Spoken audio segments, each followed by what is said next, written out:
ఒక పాట మళ్ళీ బీద విధువరాలి ప్రేమ ఎంత గొప్పది, డబ్బు కొరకు తనను తాను అప్పగించుకున్నది. బీద విధువరాలి ప్రేమ ఎంత గొప్పది, డబ్బు కొరకు తనను తాను అప్పగించుకున్నది.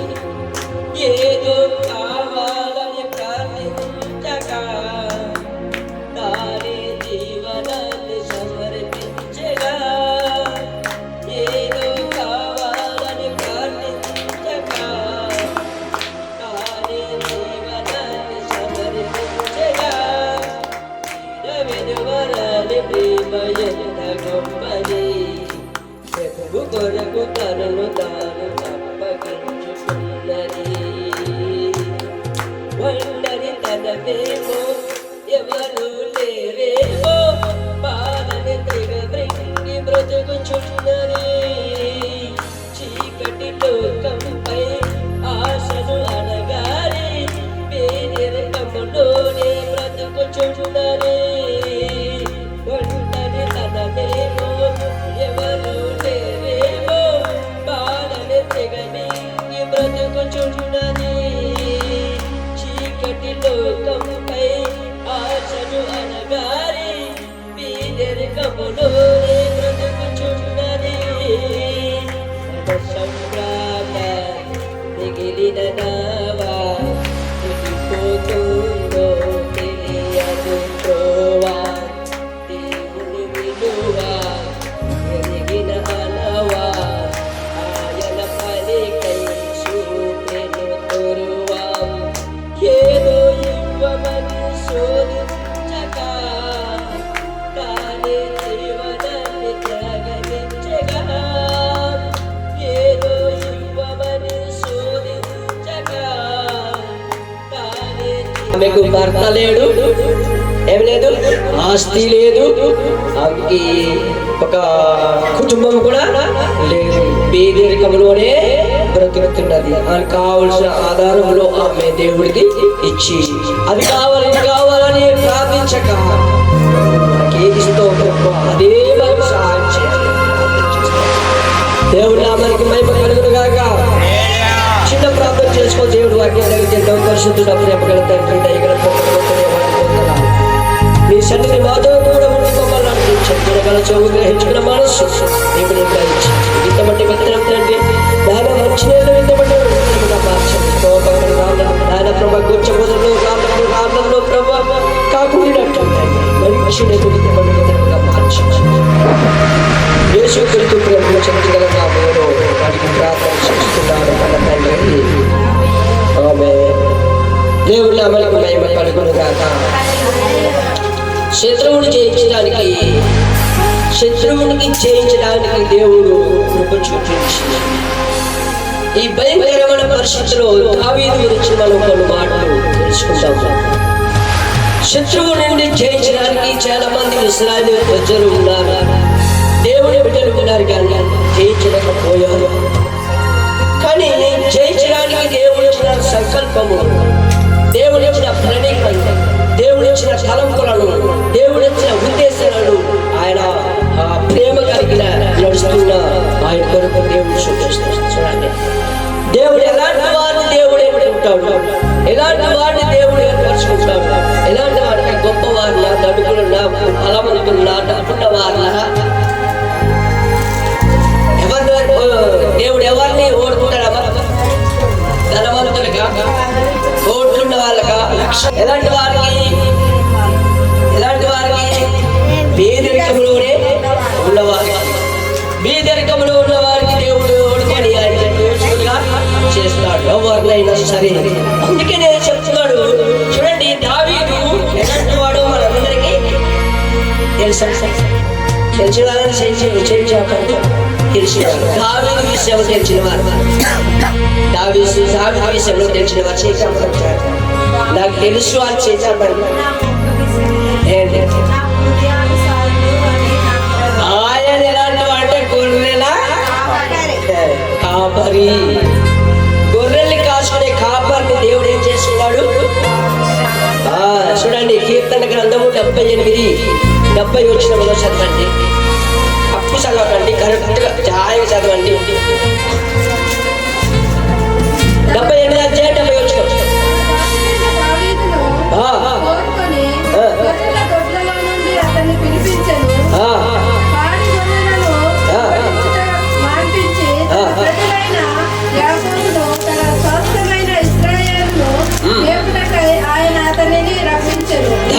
స్తోత్రం.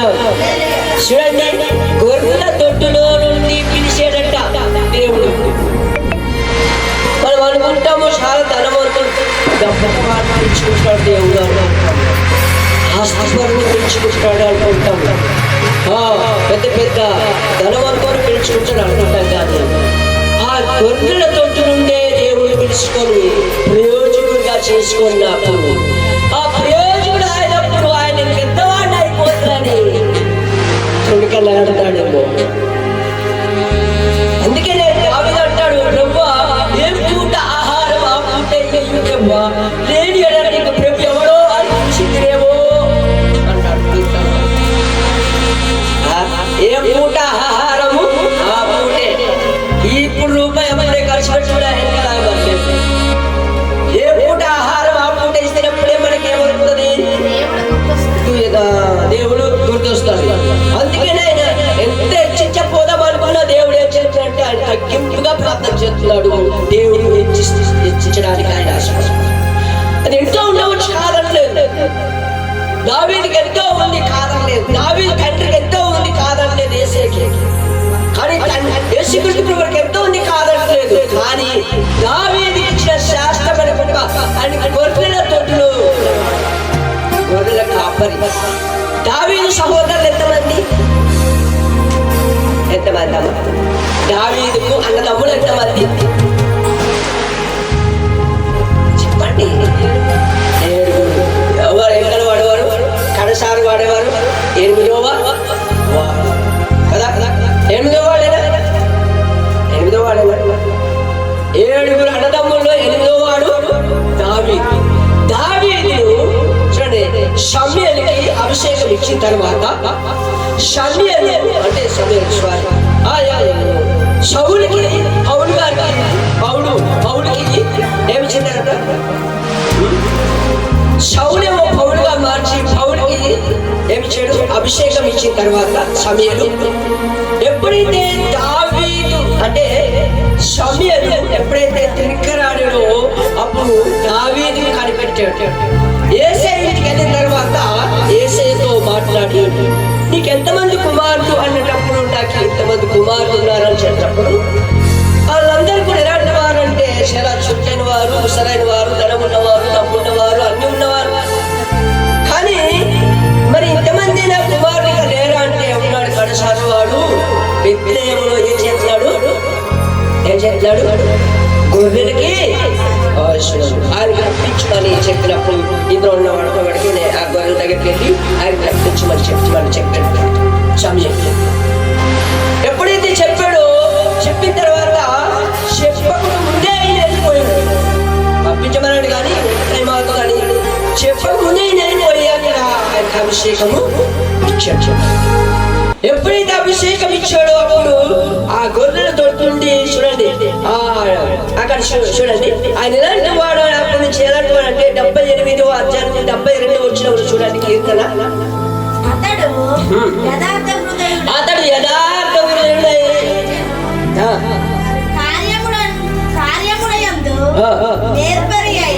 కార్యములందు నేర్పడి ఉండి నడిపించినట్టు చూడండి. ఆయన అతడట యథార్థ హృదయం గలవాడట.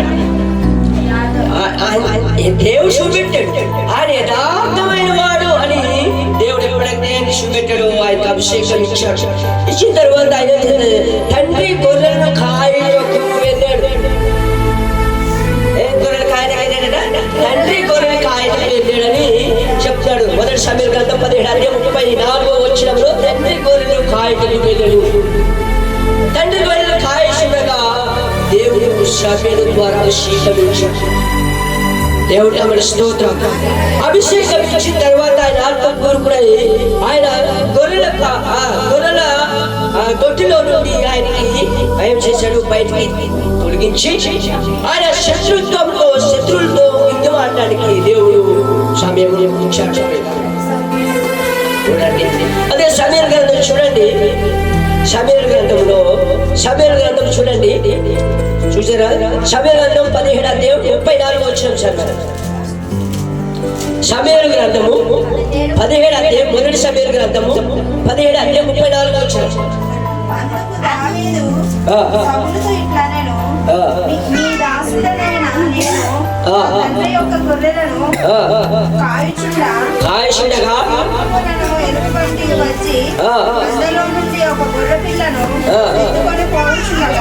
నేను దానిని తరిమి చంపి దాని నోట నుండి ఆ గొర్రెలను విడిపించి తిని. దేవుని స్తోత్రం. చూడండి, తండ్రి గొర్రెలు కాయుచుండగా సింహమును ఎలుగుబంటి వచ్చినప్పుడు దాని నోరు నుండి తీసి నేను కాపాడి రక్షించుకుంటుని అని చెప్తాడు. పరిశుద్ధాత్మ దేవుడు ఆయనతో ఉన్నాడు కాబట్టి ఆ సింహమును ఆ ఎలుగుబంటిని ఏం చేశాడు? గద్దించాడు. దేవుని మన స్తోత్రం. చీల్చి పడిచేసాడు, అంతే చీల్చి పడిచేసాడు. అయితే ఇక్కడ చెప్పిన ప్రతి ఒక్క మాట చూసినప్పుడు, అయితే అక్కడ చూసిన ప్రతి ఒక్క మాట మనం జ్ఞాపకం చేసుకున్నప్పుడు ఆయన గొర్రెలను కాపరని మనం సులభంగా ఉండకూడదు. ఆయన దేవుడు ఆయన యథార్థవంతుడు అని ఎన్నుకున్నాడు.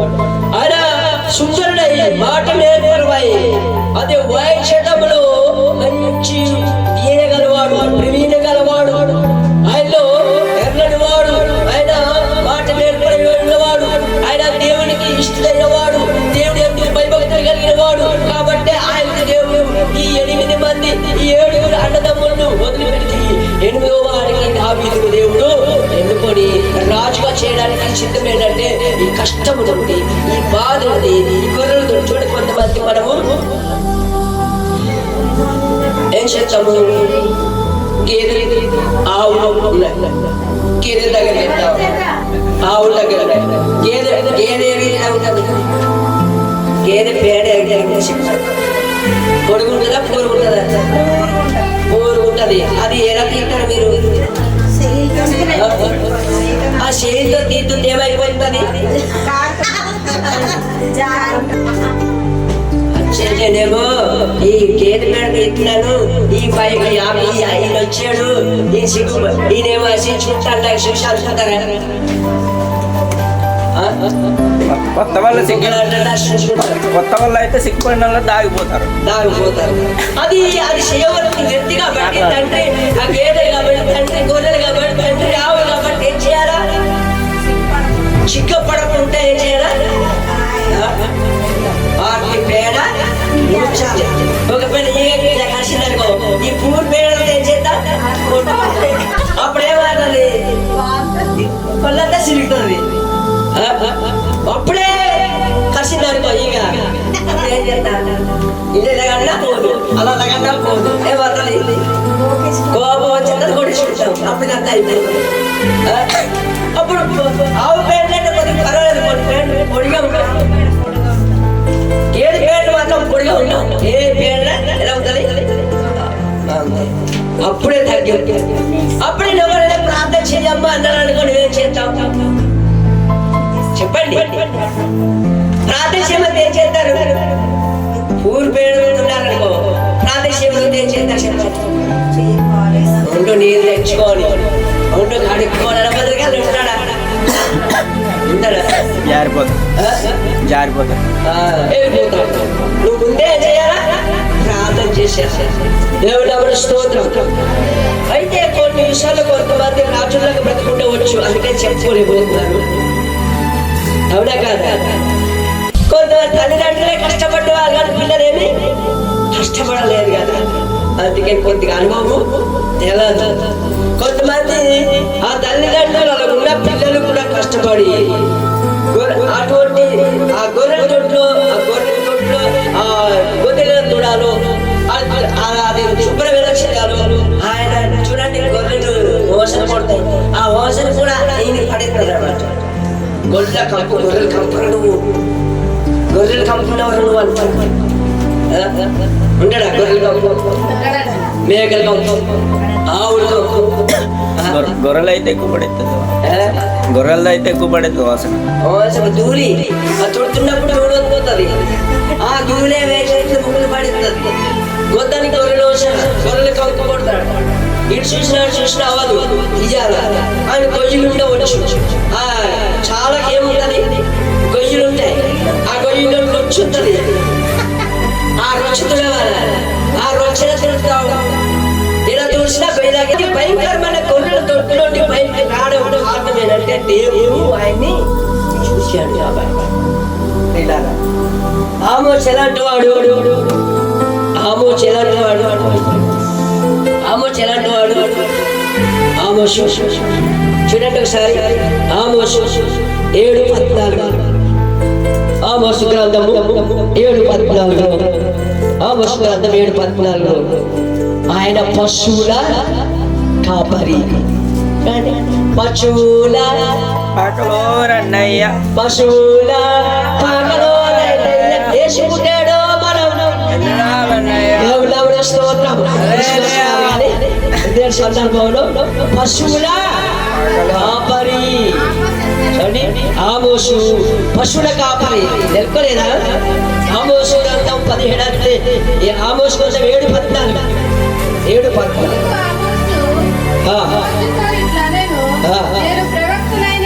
నేను ప్రవర్తనైనను కాను, శిశువునైనను కాను అని ఏ పని ఏరుకుంటున్నాడట? ఏడు పండ్లు ఎక్కువ మరి ఏరుకుంటూ పశువులు కాసుకుంటున్నాడట. చదువు. నా మంద నేను కాచుకుంటున్నాను.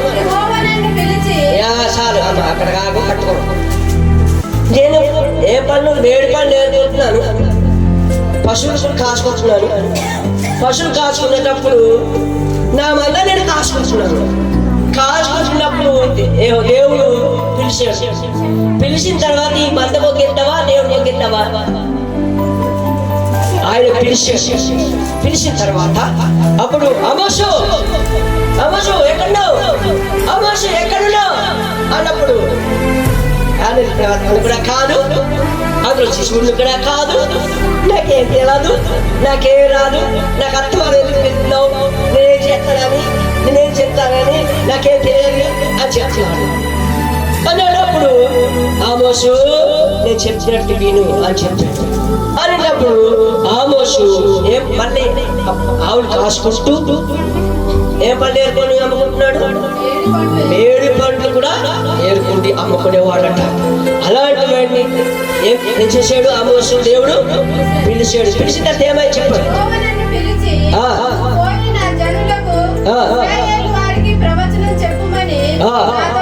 ఇశ్రాయేలు వారికి ప్రవచనము చెప్పమని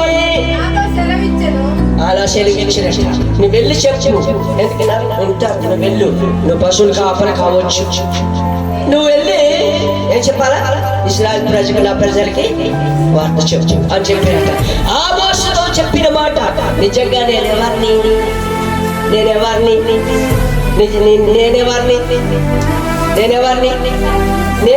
చెప్పండి?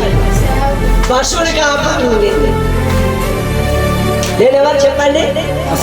పశువులు కాసే నేను, పశువులకు కాసే పేడ ఏరేడు పశువులు కాదు పేడ ఏరుతూ దేవుడు నన్ను పిలుచుకున్నాడు. ఆ జీడితోటంటే పశువులు కాసుకుంటూ వెళ్ళినప్పుడు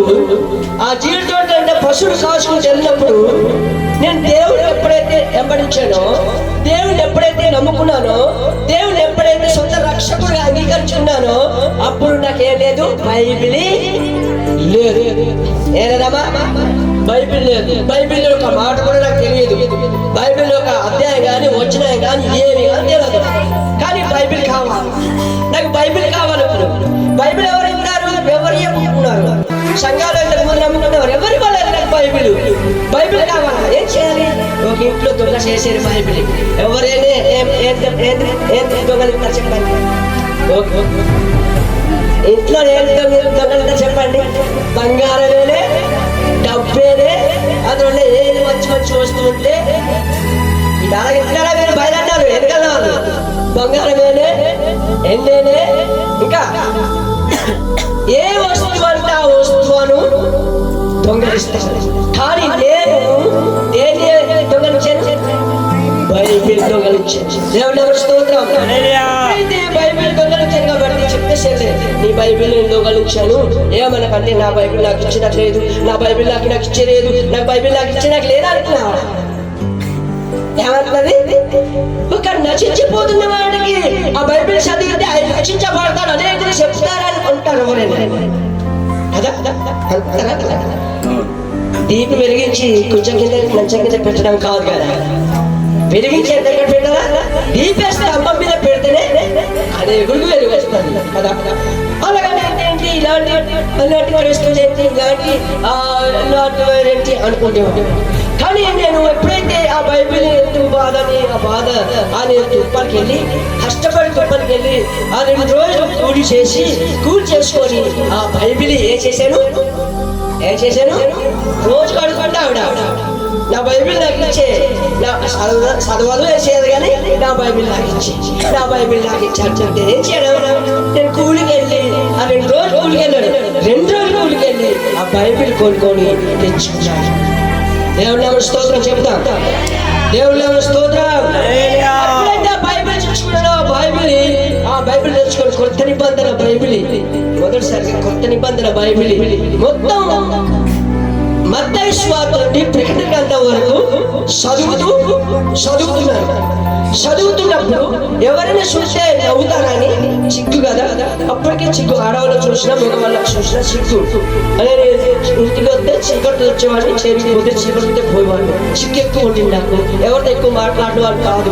అలాంటి పరిస్థితిలో దేవుడు నాకు ఏ విధంగా ఏర్పడుతున్నాడంటే ఎప్పుడైతే గట్టిగా తువలుగా పట్టుకొని ఇలా బైబిల్ చేతిలో పట్టుకుని ఇది భక్తుడు అంటారని నేనేమో ఆ తువలుగులలో ఆ కొత్త నిబంధన బైబిల్ చింటేసుకొని ఇలా కట్టుకొని వెళ్ళిపోయి ఎక్కడికి ఆ తోట దగ్గర ఆవులు కొట్టేసి వెళ్ళిన తర్వాత అక్కడ బైబిల్ తెరిచేవాడు. బైబిల్ ఎప్పుడైతే తెలిసిన తర్వాత బైబిల్ చదువుతుండగా పరిశుద్ధాత్మ దేవుడు అనుగ్రహించాడు. పరిశుద్ధాత్మ శక్తి నా మీద కమ్ముకున్నది. పరిశుద్ధాత్మ ఎప్పుడైతే కమ్ముకున్నదో ఈ ఆవులు చేస్తే అపవాదం ఏం చేస్తాడు, కుదురుతారా ఆవులకైనా ఉండని వాడు దూరం పారిపోతాయి. బాబు ఈ ఆవులు దూరం పారిపోతాయి, మళ్ళా గబగాలు దిగి మళ్ళా ఆవుల దగ్గర కొట్టుకుని మళ్ళా బైబిల్ చదవడానికి చేస్తున్నాడు.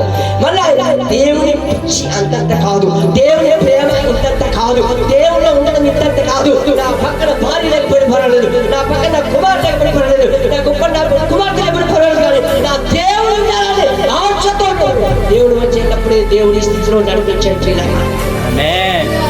ఆమోసుతో దేవుడు మాట్లాడాడు. ఆ కింద చూస్తే ఏమన్నాడు తెలుసా? నువ్వు సువార్త ప్రకటించకపోతే ఈ బాధ నీకు అనుభవిస్తుంది, ఈ బాధ నీకు వస్తుంది. అందుకే నువ్వు స్వార్థ ప్రకటించ, దేవుడు దీవిస్తాడు, నీ వెనుక అనేకులు నీ దగ్గరికి వస్తాడని చెప్పాడు. దేవుడు అమ్మని స్తోత్రం. చూడండి, ఇటువంటి పరిస్థితుల్లో నేను ఎవరిని అంటే ఆవుల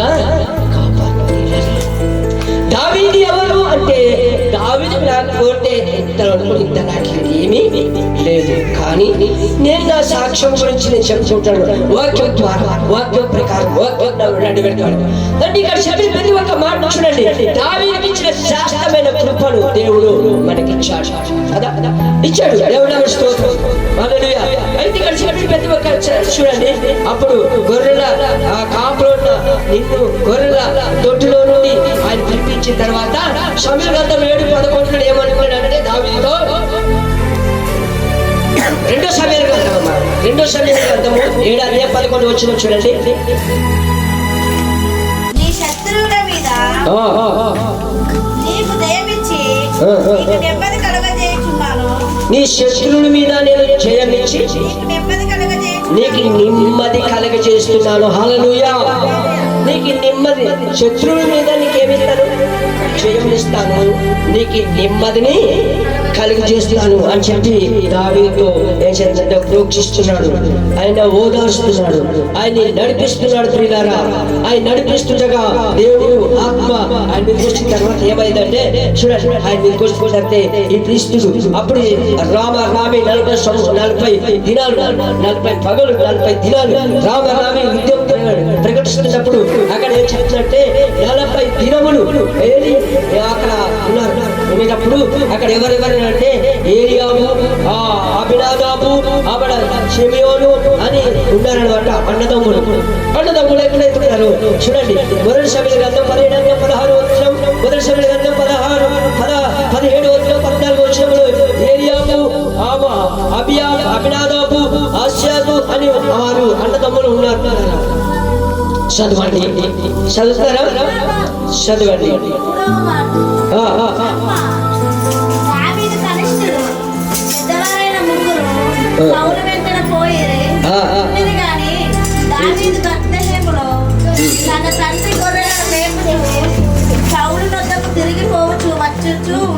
దేవుని నామమునకు స్తోత్రం.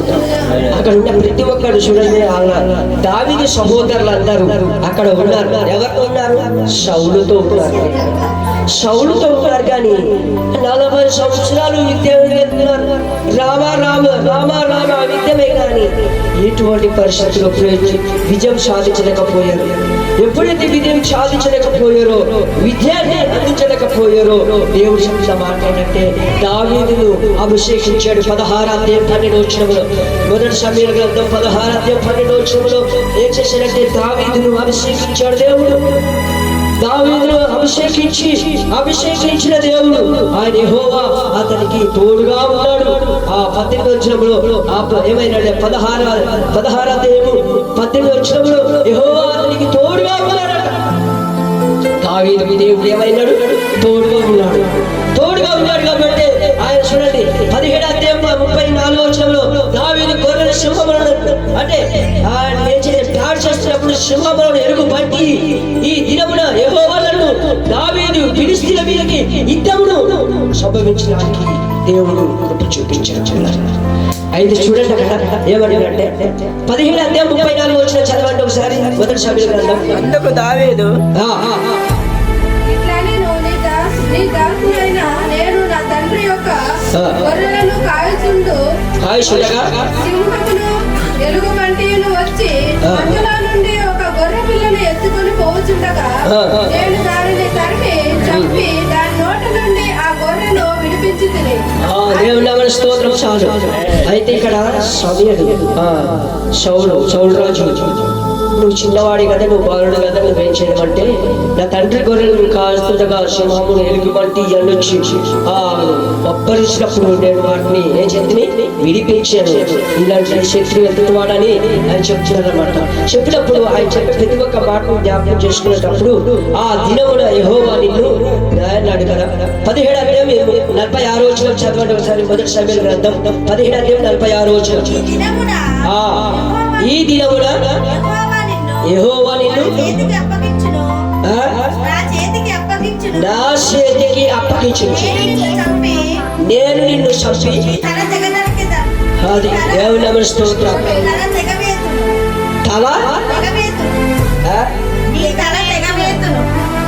తల నరికి ఎత్తును అని చెప్తున్నాడు అన్నమాట. దేవుని నామమునకు స్తోత్రం.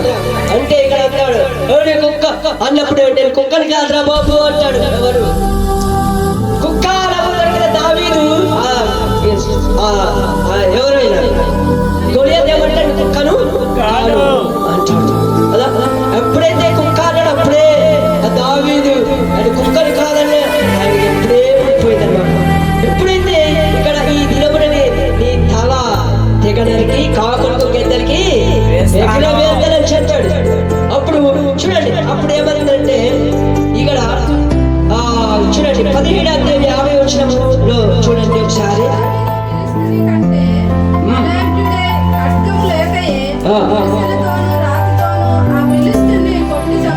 దేవుని నామమునకు స్తోత్రం.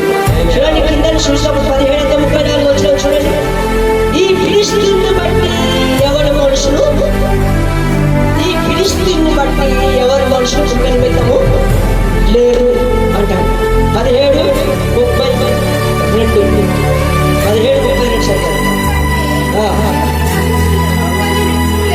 నీ దాసుడైన నేను వానితో పోట్లాడుతున్నానని దావీదు సౌలుతో అనగా, సౌలు ఈ ఫిలిష్తీయుని ఎదుర్కొని వానితో పోట్లాడటకు నీకు బలము చాలదు, నీవు బాలుడవు, వాడు బాల్యము నుండి యుద్ధాభ్యాసం చేసిన వాడు. దేవుని నామమునకు స్తోత్రం. హల్లెలూయా. చూడండి, చేసుకున్నప్పుడు ఆయన చూడండి ఫిలిష్తీయులతో యుద్ధం ఆడడానికి నాకు శక్తి దేవుడు అనుగ్రహించాడు అని చెప్తున్నాడు. దేవుని నామమునకు స్తోత్రం. హల్లెలూయా. హల్లెలూయా. హల్లెలూయా. హల్లెలూయా. దేవుని మాట జ్ఞాపకం చేసుకునేటప్పుడు చూడండి, ఆ ఫిలిష్తీయుని బట్టి ఎవరు మనసును కృంగ నిమిత్తము లేదు. చూడండి, ఇంతగా ఏలియాబు, ఇంకవాడు ఏలియాబు, అబినాదాబు, షిమియోను, ఇద్దరు సోదరులు సమూయేలు, సంసు ఎవరు పౌలు రాజుతో ఉన్నారు. కానీ 40 సంవత్సరాలు రామారామి పోట్లాటకి వెళ్తున్నారు. కానీ తినేస్తాడనే కానీ అక్కడ ఏం జరుగుతుందో తెలియదు, ఏం జరగలేదో తెలియదు. చూడండి, కొంతమంది ఉన్నారు కదా, ఏం చేయడానికి మీకు కాదండి, చెప్పలేదు, మీకు చెప్పలేదు. తినడానికి వెళ్తారు కొంతమంది, తినడానికి వెళ్తారు. ఇది ఎవరు దావీదు అన్నారు, పోట్లాడతారో లేదో తెలియదు, కానీ ప్రార్థన చేస్తారో లేదో తెలియదు, కానీ ప్రార్థన చేసి దేవుడిని భయపడతారో తెలియదు, కానీ పాటలు పాడతారో తెలియదు, కానీ దేవుడిని ఆసక్తిగా ఉంటారో తెలియదు, కానీ తినడానికి మాత్రం మరి ఈ రాజు కాదు, అయిన సమూయేలు సౌలు రాజు కదా, ఆయన తినడానికి వెళ్తున్నారు. కానీ దేవుని కార్యం చేయడానికి వెళ్ళట్లేదు. ఎప్పుడైతే గొర్రెలు కాస్తున్నాడు, ఎవరు దావీదు గొర్రెలను అభిషేకించాడు. దేవుడు అభిషేకించి ఇక్కడికి అన్నదమ్ముల దగ్గరికి వెళ్ళమన్నాడు దావీదు. ఎవరు ఏమన్నాడు, ఈ అన్నదమ్ముల దగ్గరికి ఏం చెప్తున్నారు, జొన్న పేరాలు పట్టుకొని వెళ్ళి చూడరు బాబంటే ఆయన ఏం చెప్తున్నాడు, గొర్రెలు కాపలు పెట్టి ఈయనేమో చూస్తే అదేం చెప్తారు, లాగారు, కానీ ఆయన జయించలేకపోతున్నారు. ఆయన వస్తుంటే పారిపోతున్నారు, ఆయన పారిపోతుంది వెళ్తున్నారు, ఆయన వెళ్ళిపోతే వెళ్తారు, ఆయన వెళ్ళుకుంటే పారిపోతున్నారు. ఆయన ఏమో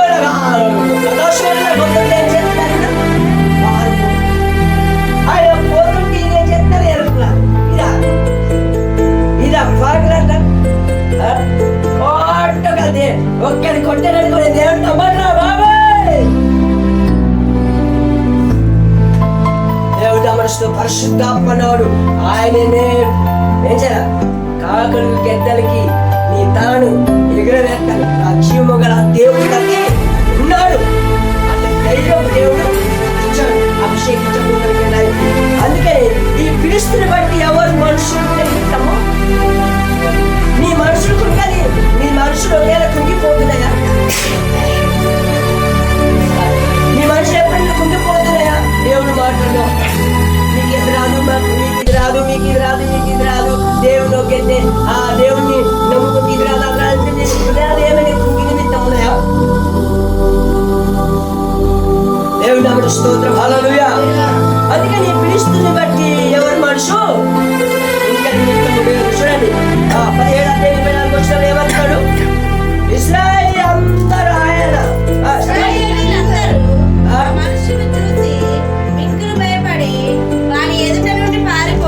దేవుని నామమునకు స్తోత్రం. ఇశ్రాయేలు అందరూ కూడా ఆయన చూసి భయపడి పారిపోతున్నారట. వీళ్ళందరూ కూడా అభినాదాబు వీళ్ళందరూ కూడా ఏం చేస్తున్నారు, పారిపోతున్నారట. పారిపోతున్నారు. సైన్యము వెళ్ళినప్పుడు ఏం చేయాలా, జయించడానికి వెళ్ళాలి. బయటగా చెప్తాడు, ఇశ్రాయేలు అందరూ ఆయన మనుషులు చూసాక పారిపోతారట. అప్పుడు దావీదు అంటున్నాడు, చూడండి 17:26 చదవండి. 17:26 దావీదు జీవమున దేవుని సైన్యమునకు తిరస్కరించేవాడు, ఈ సున్నతి లేని క్రీస్తు ఎత్తవాడు. హల్లెలూయా. హల్లెలూయా.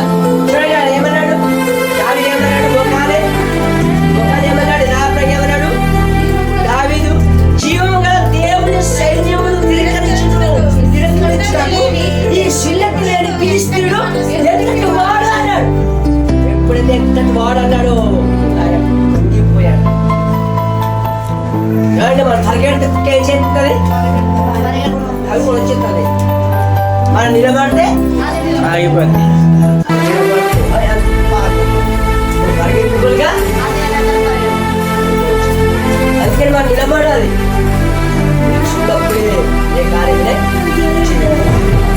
అందుకని చూడండి అక్కడ మళ్ళీ ఒక మాట ఉన్నది. ఆ 17-11 వచ్చిన ఏమంటున్నాడు? సౌలు ఇశ్రాయేలీయులందరూ క్రీస్తు ఎదుట ఫిలిష్తీయుని మాటలు వినినప్పుడు బహుభీతులైరి. ఏమైపోయారట? అయిపోయారట. క్రీస్తులు మాట్లాడినప్పుడట ఆ మాటలు ఆ డాకైన మాటలకే కుంగిపోతున్నారట. రోడ్ పడే అయిపోతున్నారు. అయినా అవడే తండ్రి గొర్రెలు కాసుకోవడం మానేసి ఎందుకు ఇక్కడికి వచ్చావు నువ్వు అని అంటారు. నీతో నాకేం పని అన్నారు. నేను నా తండ్రి గొర్రెలు కాస్తున్నప్పుడు ఎలుగుబంటి సింహమును ఎలుగుబంటి వచ్చినప్పుడు చీల్చి పాల్చేశాను. ఈ సున్నితుడు నేను క్రీస్తుడు ఎంతటి వాడు అని అక్కడ వాళ్ళకి అందరూ వెళ్తారండి. నేను అన్న మాట మీలోనే కదా.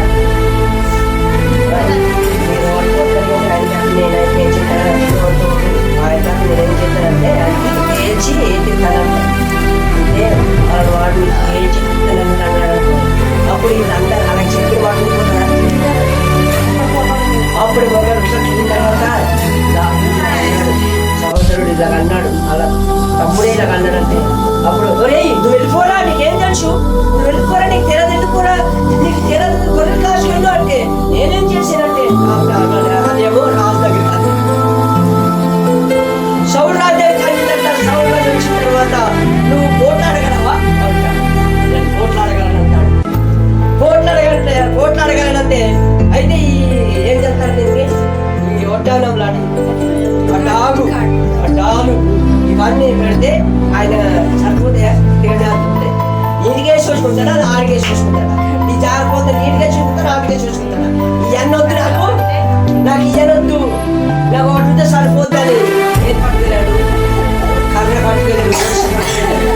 అలా వచ్చే 5 ఎన్ని రాలేరుకున్నాడు? 5 రాలేరుకున్నాడు కదా. 5 రాళ్ళలో ఎదుట్లో కొడితే ఏమయ్యాడు? ఇప్పుడు మీరు అందరు ఉన్నారు, చెప్తున్నారు సభకు, మీరు అందరు ఉన్నారు. ఎంతమంది ఉన్నారు? చాలా మంది ఉన్నారు. మీ అందరిలో 5 రాళ్ళు ఉన్నాయి అనుకుంటారు. మీ అందరు ఉన్నారు. మీలో ఒకడేనే దేవునికి సింహాసనం కలిగించే ప్రార్థన కదా.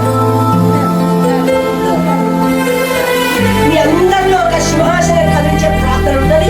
అలాగే శత్రువుని కూడా అడగదొక్కడానికి అడగదొక్కడానికి బలం కూడా దేవుని స్తోత్రం. అందుకని మీరు ప్రార్థన చేయండి. ఎలాంటి శత్రువు ఆయన ఏమవుతాడు? ఆయన ఏమవుతాడమ్మా? వణుకుతాడు. దేవుని స్తోత్రం. అందుకని నేను అందరితో పెట్టుకోలేదు కానీ దావీదు ఆయన్ని తోడు దేవుని స్తోత్రం. హల్లెలూయా.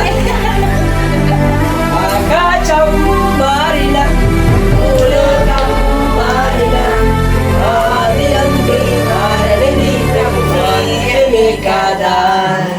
స్నేహితులే మనసిన నీవారే మనసిన నా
చూడండి, ఆయన చెప్పే ప్రతి ఒక్క మాటలో, ఆయన చేసే ప్రతి ఒక్క మాట, దావీదు దేవుడు హృదయానుసారుడుగా వెనుకున్నాడు. దావీదుతో నేను అబద్ధం ఆడను, దావీదుతో నేను అబద్ధము ఆడను అన్నాడు. దావీదు నేను ప్రేమించేస్తున్నాను, దావీదుతో నేను ఎప్పుడు కూడా అబద్ధం ఆడను, దావీదు నేను హెచ్చిస్తున్నాను. దావీదు అటువంటి రన్నింగ్ లో, అటువంటి శత్రు విజయంలో సాధించేవాడు. అమ్మా దేవుని స్తోత్రం, సాధించేవాడు. ఆయన సాధించేవాడు. అందుకనే చూడండి, మనము ఎవరికి గొర్రెల కాపరికి చూసుకున్నాము, ఆవుల కాపరికి చూసుకున్నాము, ఎవరి కాపరి పందుల కాపరికి చూసుకుంటామా? పందుల కాపరి ఎవరు చెప్పండి, ఒకసారి సాక్షి చెప్పండి. తప్పిపోయినప్పుడు పందుల కాపరికి వెళ్ళాడు. పందుల కాపరి దేవుని స్తోత్రం. గొర్రెల కాపరి చూసుకున్నాము, పశువుల కాపరి చూసుకున్నాము, పందుల కాపరి కూడా చూసుకున్నాము. మీకు అందరికి తెలుసు కదా, ముగించేదాన్ని తెలుసు కదా. దేవుని స్తోత్రం, హల్లెలూయా. ఈ పందుల కాపరి ఏంటంటే, తండ్రికి ఎంతమంది కొడుకులు? ఇద్దరు కొడుకుల్లో ఆస్తులు ఏమైంది? తండ్రి ఇచ్చేసాడు,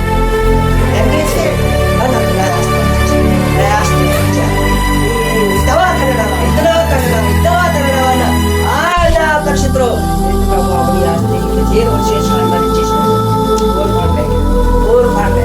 అందరూ కూడా అంటారు కదా, ఈయన మెత్త చూడు, అది సత్యం గలవాడు. అయినా ఆయన ఎప్పుడైతే ఆయన చేసినట్టే ఆ ఆస్తి ఎప్పుడైతే ఇచ్చాడు, ఎక్కడ పోయాడు? దేశాంతరం పోయి అక్కడ దేశాంతరం వెళ్ళిన తర్వాత ఏమైంది తెలుసా? అక్కడే పోయాడా? శబ్ద స్నేహితులు కలుసుకున్నారు. ఆ స్నేహితులు ఏం చేశారంటే, డబ్బున్నంత వరకు బీర్లు బ్రాందులు ఇసుకలు ఇవన్నీ తాగి డబ్బలు ఎవర్రా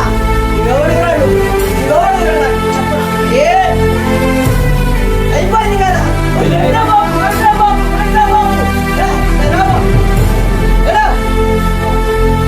మొత్తానికి ఏమైపోయాడంటే, దగ్గరికి వెళ్ళాక ఇక్కడికి వెళ్ళాక ఆ దేశంతో వెళ్ళిపోయి చిన్న గవ్వ కూడా రూల్గా చెప్పారు లేదు, చిన్న గవ్వ కూడా లేకుండా అక్కడ పడుకుంటే ఆ పందులు మేపుతాక యజమానుడు ఉన్నాడు. ఆ పందుల మంది దగ్గరికి వెళ్ళి, అయ్యా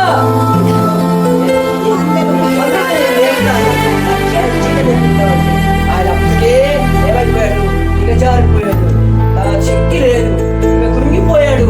అంటే దేశయాత్ర వెళ్ళడం అంటే ఒకరోజు 2 రోజులు వెళ్తారా? ఎల్లబోదరికి కూడా గంగా పెడతారా మధ్యలోని? ఆ ఎల్లబోదరికి అక్కడ ఆ పందులు యజమాని పెడతాడా? అప్పుడే పెట్టాడు. ఆయన పెట్టాడు కాబట్టి ఏమైపోయాడు అంటే, చాలా దీనస్థితిలో అయిపోయాడు. ఎప్పుడైతే దీనస్థితిలో అయిపోయాడు, బాబు పెడతాను కానీ అందుకు లేదు అని చెప్తే అందుకు పెట్టినప్పుడు ఆ పొట్టు ఎలా ఉందంటే, మంచి వాసన పోతుంది. మంచి వాసన ముందు వాసన కాదు, మంచి వాసన పోతుంది. నా కాయకాలు ఉన్నవాడికి మంచిగా సేరి ఉండదు. అప్పుడేమో తినేసినట్ట. ఈ పందులు సిక్కిపోతే ఇది మర్చిపోతున్నాడు, మర్చిపోతున్నాడు. అయితే బాబు నువ్వు పందులు కాయడం కూడా పనికిరావరా, పందులు కాయడం కూడా నువ్వు పనికిరావు. వెళ్ళిపోతాడు. ఇటు చూసి ముంబైకి వచ్చేసి ఎవరున్నారు? పనివారు ఉన్నారు, పనికర్తలు ఉన్నారు. ఇంతమంది పనివారు ఉన్నారు, పనికర్తలు ఉన్నారు. నేను తీర్మానం చేశాను, దేవా ఆకాశానికి దేవుడికి, నా తండ్రికి దేవుడికి నేను తప్పు చేశాను, నన్ను క్షమించు. మా ఇంటికి వెళ్ళి తండ్రి దగ్గరికి వెళ్ళి నేను ఒక పనివాడుగా కాదు కానీ పనివాడుగా ఉంటానేమని గుర్తు తెచ్చుకొని వెళ్ళి, అప్పుడు ఒక కాపరి వచ్చి, అయ్యా నీ కుమారుడు ఎప్పుడైతే వద్దని చెప్పడం, తండ్రి జాలిగా తండ్రి కాబట్టి, ప్రేమగా తండ్రి కాబట్టి, దేవుడు తెలియని వాడు కాబట్టి వెంటనే ఆ దేశంలో అన్ని సంవత్సరాల నుంచి ముందు లేదా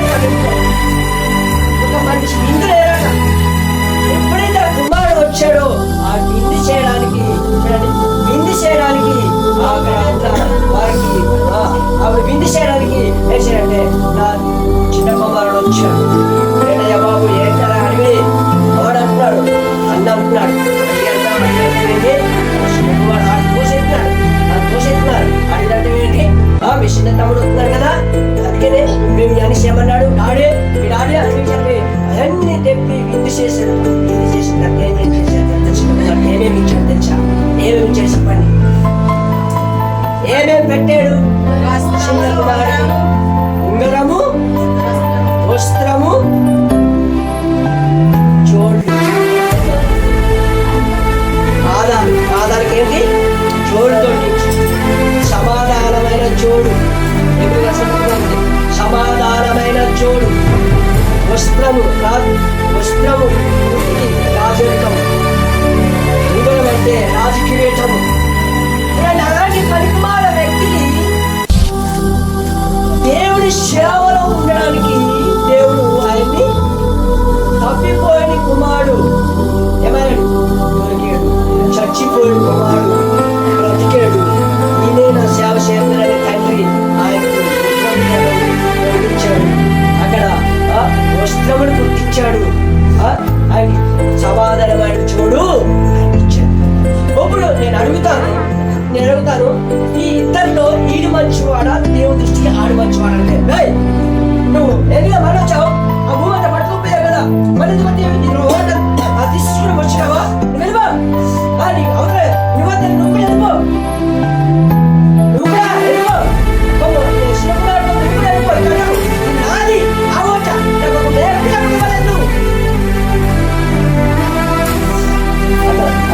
అన్నదమ్ముడు ఏమన్నా అనాలి. ఇప్పుడు ఏమన్నా ఆస్తంతా పట్టుకోపోయాడు. ఆయనకి నువ్వు మళ్ళా ఆకరించుకున్నావు. ఆయనకి పొమ్మని ఆ తండ్రికి కూడా ఆయనతో పో, నువ్వు ఆకరించి కాబట్టి ఆయనతో పో, ఆయనతో బ్రతకడు, ఇది నాది అని అన్నది. ఈయన ఎప్పుడైతే ఈయనకి తీసుకొచ్చాడో ఈయన దేవుని దృష్టికి స్వార్థ అక్కడ తండ్రికి ఒప్పుకున్నాడు, దేవునికి కూడా క్షమించు, ఇప్పుడు నుంచి ఆ తప్పు చేయను, పనివానిగా ఉంటాను కానీ తండ్రి కుమారుగా ఉండలేదేమో అని దేవుడు కుమారుగా స్వీకరించు. చెప్తామా? దీనస్థితిలో ఉన్నవాడికైనా దేవుడు ఎలాంటి ఎలాంటి వాడికి దేవుడు కుమారుగా స్వీకరించుకుంటాను. ఆల్రెడీ చెప్తావా?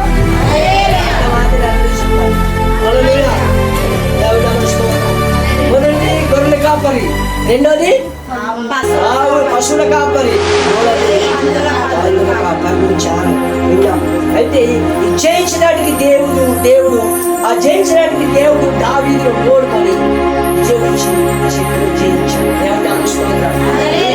మా ప్రార్థన నీ ప్రార్థన నా ప్రార్థన ఎలా ఉండడానికి జయించేవారుగా శత్రువుని జయించడానికి శక్తి కలిగి ఉండాలని